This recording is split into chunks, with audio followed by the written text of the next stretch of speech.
Hello my dear friends, welcome to my study channel. दोस्तों, स्वागत है आपका मेरे इस चैनल पे। जैसा कि आज आप देख रहे हैं कि हम आप लोगों के लिए हैंड रिटन नोट्स जो हम बताते हैं आपको कि देखिए, हैंड रिटन नोट्स जो हम बच्चों को देते हैं इसी का टाइप करा के हम लोग देते हैं। अगर किसी को हैंड राइटिंग ही चाहिए तो हम वो भी नोट्स प्रोवाइड करवाते हैं। ठीक है, तो यही वो नोट्स है। आज देखिए कि आज हम लोग आप लोगों को ज्योग्राफी में जो अभी BPSC 4.0 में और जो है ये एस्टेट में जो क्वेश्चन पूछी जाती है, ये सारे का डिस्कशन हम करेंगे। हम दोनों का साथ साथ पढ़ाई इसलिए करेंगे क्योंकि दोनों चीज़ों का एग्ज़ाम एक ही साथ होने वाला है। इसलिए हम बिहार स्टेट और बिहार BPSC 4.0 जो आने वाली है वैकेंसी, इसकी तैयारी हम साथ में करेंगे। तो आइए सबसे पहले शुरुआत करते हैं। हम किस आधार पे ये क्वेश्चन बताते हैं, कैसे आपको पढ़ाते हैं, आप इसको देखिए।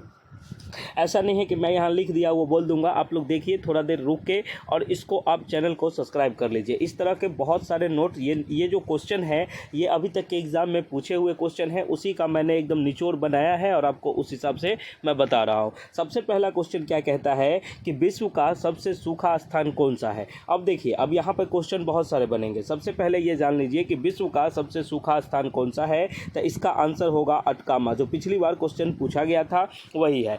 अटकामा है कहाँ? तो अटकामा जो है पेरू और चिली के बॉर्डर पर है। पेरू और चिली के बॉर्डर पर है। उसके बाद कहा जाता है कि अटकामा में और क्या है। तो विश्व में सबसे कम वर्षा वाला मरुस्थल है। अटकामा है क्या? तो एक मरुस्थल है। इसके बारे में आप समझिए, ठीक है। उसके बाद आपको पूछा जाएगा क्वेश्चन कि विश्व का सबसे गर्म मरुस्थल कौन सा है। तो ये सहारा मरुस्थल है, ठीक है। ये विश्व का सबसे बड़ा है। और पूछा जाए कि एशिया का सबसे बड़ा, तो भी यही होगा, ठीक है। उसके बाद देखिए कि सहारा में कौन सा मरुस्थल सबसे ज़्यादा बड़ा है, कौन सा जगह? तो अल्जीजिया। क्या है? अल्जीजिया। उसके बाद देखिए कि अटकामा में और क्या चीज़ है। इस तरह के बहुत सारे डिटेल हैं और बहुत सारे एकदम टॉपिक वाइज बताए गए हैं।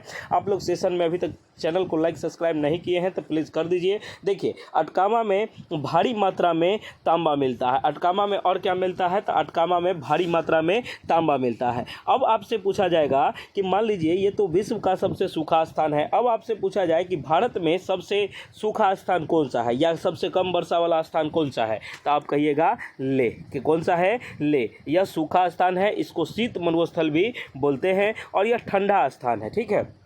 ये जो है ले, ये ठंडा स्थान है। तो उम्मीद करते हैं कि ये सब चीज़ आपको समझ में आई होगी। अब इसी में हम आगे बढ़ते हुए कहते हैं, देखिए, अब हम भारत की जान गए तो अब हम विश्व के बारे में बात करेंगे। इसका PDF लेने के लिए आप हमारे गुरुकुल टीचिंग स्कूल ज्वाइन कीजिएगा। उसमें क्लास का PDF आपको मिलेगा। और हाँ, एक बात मैं बता दें, यहाँ सीरीज चलता है, देख लीजिए। जैसा कि आज आप देखिएगा इसमें कि आपको अगर हमारे नोट्स चाहिए, बहुत सारे बच्चे ऐसे हैं जो बिहार स्टेट की तैयारी करते हैं, अभी तक वो अच्छे से तैयारी नहीं कर पाए हैं और BPSC 4.0 तैयारी करते हैं। अच्छा कंटेंट नहीं मिलता, अच्छा नोट्स नहीं मिलता, अच्छा क्लास नहीं मिलता। तो उसके लिए हम लोगों ने मात्र 199 में आपका ये नोट्स लाया है। और आप क्या कीजिएगा कि आप इस नंबर पर पेमेंट करके व्हाट्सएप पर मैसेज करके आप ये नोट्स को ले सकते हैं। बेहतर क्वालिटी के कंटेंट में आपको नोट्स अवेलेबल है, इसमें कहीं कोई दिक्कत नहीं है। देखिए, एक चीज़ हम कहें, कम समय में तैयारी कैसे किया जाएगा। तो कम समय में तैयारी करने के लिए आपका सबसे बेस्ट है, देखिए, इसमें हम जो ये शुरुआत किए हैं, आखिर हम ऐसा शुरुआत क्यों किए हैं, ये नोट्स हम क्यों देते हैं।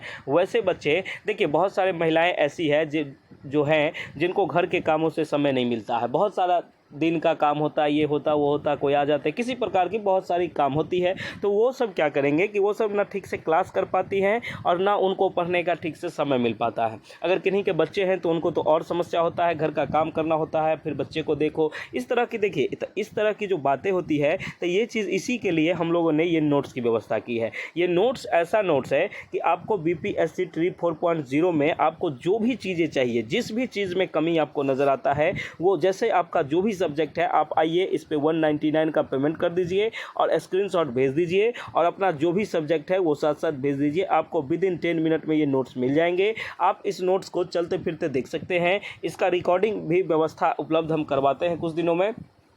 और देखिए आप ज़्यादा कुछ नहीं कीजिए, बस इस नोट्स को पढ़िए, अच्छे से आपका काम हो जाएगा। उसके बाद क्या कहा जाएगा कि एस्टेट का आप बार बार दे रहे हैं एग्ज़ाम, आपको दिक्कत हो रही है, तो ये नोट्स अवेलेबल है। आप यहाँ देख लीजिए कि आप किसी भी सब्जेक्ट से हो, जहाँ तक कि डांस हो, ये आर्ट ऑफ टीचिंग हो, ये आर्ट्स हो, कला वाला जो एग्ज़ाम होता है वो हो, म्यूज़िक हो, साइकोलॉजी हो, सोशोलॉजी हो, ये सब आयोगा हो, फिजिकल एजुकेशन, किसी भी प्रकार का आपको नोट चाहिए, आप इसी नंबर पे व्हाट्सएप मैसेज करके ये ले लीजिएगा, ठीक है। और हम आगे बात करते हैं। तो ये चीज़ क्लासेस आप लेने से कोई फ़ायदा नहीं है। देखिए टाइम पास करने का आप समय नहीं है जो आप टाइम पास करिएगा, आप ऑनलाइन बैच लीजिएगा, फिर उसको आप ढंग से पढ़िएगा नहीं, तो सब चीज़ है। आप इस नोट्स को लीजिए और अच्छे से पढ़िए, देखिए आपका बेड़ा पार हो जाएगा। उसके बाद हम बताते हैं कि बिहार स्टेट के लिए हम कुछ प्रीवियस ईयर क्वेश्चन लाए हैं, वो पिछले वीडियो में है, आप लोग उसको जाके देख लीजिएगा। उसमें क्या है, देखिए बिहार स्टेट जो है थोड़ी ईजी लेवल की होती है, इसके जो क्वेश्चन होते हैं वो थोड़े ईजी लेवल के होते हैं। तो ईजी लेवल के क्वेश्चन होते हैं तो ये चीज़ आपको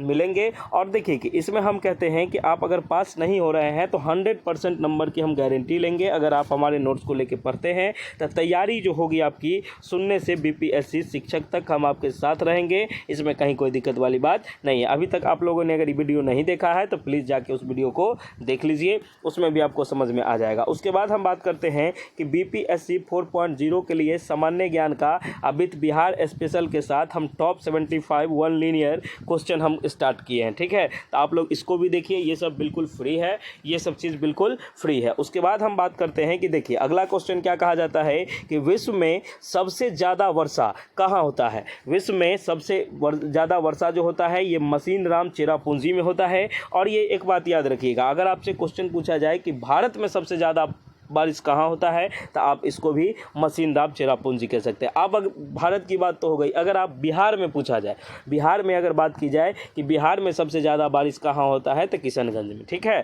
उसके बाद बिहार से एक दो क्वेश्चन और होगा कि बिहार में जिसको चावल का कटोरा किसको कहते हैं। देखिए आप लोग यहाँ कन्फ्यूज़ क्या करिएगा कि बिहार में चावल का कटोरा, जहाँ बारिश अधिक होगा वहाँ धान की उपज ज़्यादा होगी, इसलिए चावल का कटोरा आप किशनगंज मार दीजिएगा, लेकिन नहीं, बिहार में चावल का कटोरा रोहतास को कहा जाता है। किसको कहा जाता है? रोहतास को। तो ये सब चीज़ आप छोटी छोटी बातें हैं, इसको आप नोट कर ले चलिए, यही सब चीज़ पूछता है। उसके बाद क्वेश्चन आता है कि थार मरुस्थल कहाँ है। तो थार मरुस्थल जो है राजस्थान और पाकिस्तान के बॉर्डर पर जो स्थित है उसी को क्या कहते हैं?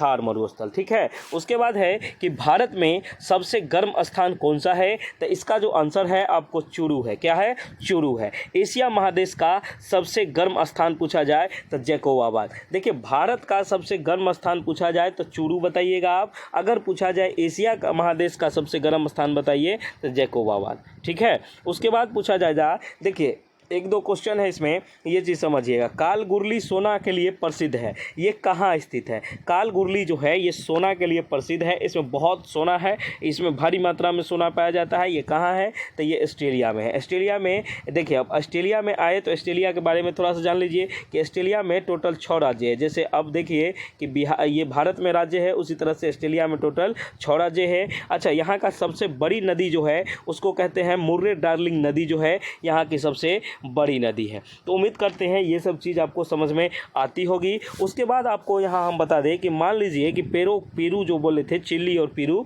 तो ये पेरू जो है इसकी राजधानी कहाँ है? तो पेरू की राजधानी जो है वो लीमा है, और चिली की राजधानी है तो सेंटियागो। कहाँ है? सेंटियागो। तो उम्मीद करते हैं कि ये सब चीज़ आपको बहुत बेहतर क्वालिटी में समझ में आता होगा। उसके बाद हम 2-4 क्वेश्चन और बता देते हैं कि मान लीजिए कि योजना आयोग जो पहले चलता था उसका क्या नाम है, प्रेजेंट में उसका क्या नाम है।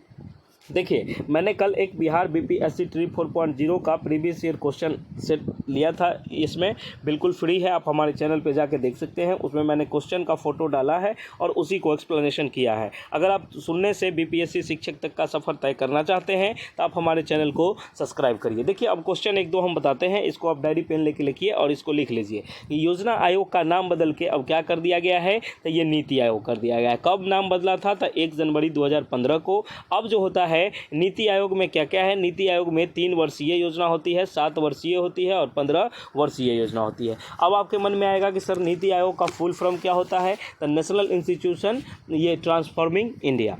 ठीक है, ये बात आप समझ में आ गई। अच्छा, योजना आयोग जो बनी थी ये कब बनी थी? तो 1950 में बनी थी। कब बनी थी? 1950 में बनी थी। और कब, किस दिन? तो ये 15 मार्च को बनी थी। इसके अध्यक्ष जो थे वो नेहरू जी थे, क्योंकि योजना आयोग का ये होता था कि प्रधानमंत्री ही अध्यक्ष बनेंगे। तो उस समय प्रधानमंत्री कौन थे? तो ये थे नेहरू जी। ठीक है, उसके बाद आपसे पूछा जाएगा, प्रधानमंत्री तो सब बता देंगे, आपको पूछा जाएगा कि अध्यक्ष तो नेहरू जी से, उपाध्यक्ष कौन थे? तो उपाध्यक्ष जो थे गुलजारी लाल नंदा। कौन थे? गुलजारी लाल नंदा। इतनी बात आपको समझ में आ गई। उसके बाद देखिए कि अब आपसे कुछ पूछा जाएगा कि भारत की सबसे बड़ी झील कौन सी है? भारत की सबसे बड़ी झील कौन सी है? तो भारत की सबसे बड़ी जो झील है वो चिल्का झील है। कौन सा झील है? चिल्का झील है। अब क्वेश्चन पूछा जाएगा कि खारे पानी का सबसे बड़ा झील कौन है? तो खारे पानी का भी सबसे बड़ा झील चिल्का झील है। अब भारत में पूछेगा कि मीठे पानी का झील कौन सा है? तो आप बताइएगा वुलर झील। कौन सा झील? वुलर झील। उसके बाद दुनिया की सबसे ऊंची झील टीटीकाका झील। ठीक है, याद रखिएगा, टीटीकाका झील। उसके बाद सबसे अधिक नमक वाली झील, तो तुर्की में जो झील है वॉन झील, ये सबसे ज़्यादा नमक वाली झील है। उसके बाद अगर क्वेश्चन आएगा कि 1000 झीलों का देश किसको कहा जाता है? तो आप कहिएगा फिनलैंड को। किसको कहा जाता है?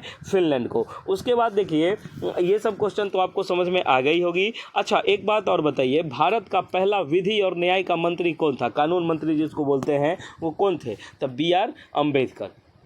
कौन थे? बी.आर. अम्बेडकर। उसके बाद कुछ क्वेश्चन आती है कि पूना पैक्ट जो है ये कब हुआ था? तो पूना पैक्ट जो है ये किसके किसके बीच हुआ था? तो ये गांधी जी और अम्बेडकर जी के बीच हुआ था। अच्छा, एक बात और कहिए कि संसद का कार्यकाल कितने दिनों का होता है? ये आप बता सकते हैं, या राज्यसभा के संसदों का किसी भी प्रकार का? तो ये क्वेश्चन आप हमको कमेंट में जवाब दे दीजिएगा। अच्छा, एक दो और क्वेश्चन बताइए कि जैसे विक्टोरिया मेमोरियल जो आप देखते हैं बंगाल में है, ये कब बना था? ठीक है, तो ये इसका जो सही आंसर है, अगर आपको पता है तो आप कमेंट में दीजिए। इसका जो सही आंसर है वो 1921 है। तो इस तरह के बहुत सारे देंगे, बहुत सारे क्वेश्चन को हम बहुत सारे अच्छे लेवल में आपको बताएंगे। ठीक है, उसके बाद बताइए कि मार्ले मिंटो सुधार आपने सुना होगा, मार्ले मिंटो सुधार कब हुआ था? तो 1909 में। ये मार्ले मिंटो सुधार आखिर था क्या? तो ये था मुसलमानों को अलग निर्वाचन बनाने के लिए ये मार्ले मिंटो सुधार आई थी। बात समझ में आया? अच्छा, एक बात और बताइए, कलकत्ता शहर जो बसा था उसको डिजाइन करने वाला का लोग का क्या नाम था? तो जॉब चॉर्नक। क्या नाम था? जॉब चॉर्नक। ये बात समझ में आई ना? अच्छा, इसी तरह बताइए कि नई दिल्ली को डिज़ाइन करने वाला कौन था? तो Edward Lumii stress and Edward baker. 2 आदमी मिलकर ने ये किया था। ये बात आप समझिएगा। अच्छा, ठीक है, ये दोनों तो हो गया। आप बताइए बिहार का डिज़ाइन कौन किया था? ये क्वेश्चन हम आपके लिए छोड़ते हैं, आप कमेंट सेक्शन में इसका जवाब दीजिएगा। ठीक है, उसके बाद देखिए कि बंगाल में एशियाटिक सोसाइटी का गठन कब हुआ था? तो 1784 में हुआ था। किसके संबंध में? तो ये, अच्छा, ये बंगाल जो एशियाटिक सोसाइटी था ये किस चीज़ का था? ये क्या चीज़ था? तो ये एक अनुवाद विभाग था। जैसे गवर्नर जनरल उस समय वार्डन हेस्टिंग्स थे, इन्होंने भारत के धर्म को समझने के लिए और भारत के ग्रंथों को समझने के लिए एक अनुवाद विभाग बनाया। उसी को क्या नाम दिया गया? ये एशियाटिक सोसाइटी। ठीक है, इसके संस्थापक जो थे वो सर विलियम जोन्स थे। ठीक है, अच्छा, उसके बाद एक बात, ये बात समझ लिया। अच्छा, वारेन हेस्टिंग्स समझिए कि पहली बार टैक्स डिपार्टमेंट बनाने वाले पहले थे। ये बात समझ में आ गई ना? वारेन हेस्टिंग्स के बारे में आप हम और बता देते हैं कि पहली बार ये बोर्ड ऑफ रेवेन्यू इन्हीं में बना था। पहला संस्कृत कॉलेज जो BHU बनारस में खुला था वो वारेन हेस्टिंग्स के समय में खुला था। पहला मदरसा जो खुला था कहाँ? कलकत्ता में, ये वारेन हेस्टिंग्स के समय खुला था। द्वितीय आंग्ल मैसूर युद्ध जो हुआ था ये भी वारेन हेस्टिंग्स के समय में हुआ था। एशियाटिक सोसाइटी ऑफ बंगाल के स्थापना भी इसी के अथी में वायसराय में हुआ था, लेकिन किया कौन था? तो सर विलियम जोन्स। महाभियोग चलाया गया था तो इन्हीं पे। द्वंद्व शासन का अंत हुआ था तो इन्हीं के समय में। ये बहुत सारे कामों में ये थे। ठीक है, अच्छा, अब एक बात बताइए कि रेगुलेटिंग एक्ट क्या है? ये कब हुआ था? तो रेगुलेटिंग एक्ट जो है ये 1773 ईस्वी में है। कहाँ बनाया गया था? तो भारत में बनाया। यह पहला कानून था। उस समय बंगाल का गवर्नर कौन था? तो वारेन हेस्टिंग्स। इतना बात समझ में आ गई आपको? तो हम उम्मीद करते हैं कि ये सारी बातें आपको समझ में आ गई। इसी तरह से, अच्छा, इसी तरह से बहुत सारे क्वेश्चनों का 40 अंक वाला जीके हम आपको ऐसा MCQ बता देंगे कि बिना ये आप कॉपी पेन उठाए सबका जवाब दे दीजिएगा। कल से अगर आपको ये क्लास अच्छी लगती है, अच्छी पसंद आई, तो आप चैनल को सब्सक्राइब करें और वीडियो को ज़्यादा से ज़्यादा लाइक शेयर करें और हमारे कमेंट में अपना रिव्यू ज़रूर दें कि ये आपको क्लास कैसा लगा, क्या इस सेट को आगे बढ़ाया जाए। अगर बढ़ाया जाए तो आप हमको बताइए। नहीं, हम इस तरह से आपको इसलिए बताते हैं कि आप अगर पॉकेट में रख के ईयरफोन लगा के भी सुनते हैं तो हमारी सारी बातें समझ में आ जाएगी। कि जैसे अभी आपसे बहुत सारे क्वेश्चन पूछा था हमने, तो वो आपने बताया था। अच्छा, एक बात बताइए, लॉर्ड मेयो के बारे में आप क्या जानते हैं? ठीक है, देखिए लॉर्ड मेयो के बारे में इसलिए लोग जानता है कि भारत के पहले वायसराय थे जिनकी हत्या कर दी थी। ठीक है, कहाँ ये कौन किया था? तो पोर्ट ब्लेयर जेल में कैदी के द्वारा इनकी हत्या कर दी गई थी। ये सब आपको समझ में आ रही होगी। सामान्य अध्ययन के एकदम ज़बरदस्त क्लास, देखिए सुनने वाला ऑडियो टाइप क्लास आपको हमारे चैनल पर मिलेगा। अगर आपने अभी तक चैनल को सब्सक्राइब नहीं किया है तो प्लीज़ चैनल को सब्सक्राइब करें और बेल आइकन को प्रेस करें। इस तरह की सारी चीज़ें आपको देखने को मिलेगी। और आप अगर नोट्स अभी तक नहीं लिए हैं तो आप जाइए इस नंबर पर व्हाट्सएप मैसेज करके पेमेंट करके स्क्रीनशॉट भेज दीजिए, आपको नोट्स विद इन 10 मिनट में मिल जाएगी। आपका बहुत बहुत धन्यवाद कि आप हमारे चैनल को देखते हैं, हमको सपोर्ट करते हैं। आपका बहुत दिल से धन्यवाद। आप हमारे चैनल को ज़्यादा से ज़्यादा लाइक शेयर सब्सक्राइब कीजिए। आपका दिन शुभ हो। बहुत बहुत धन्यवाद। इसी तरह के सीरीज़ को आगे बढ़ाने के लिए आप कमेंट में लिख दीजिएगा, सर कंटिन्यू कीजिए। धन्यवाद।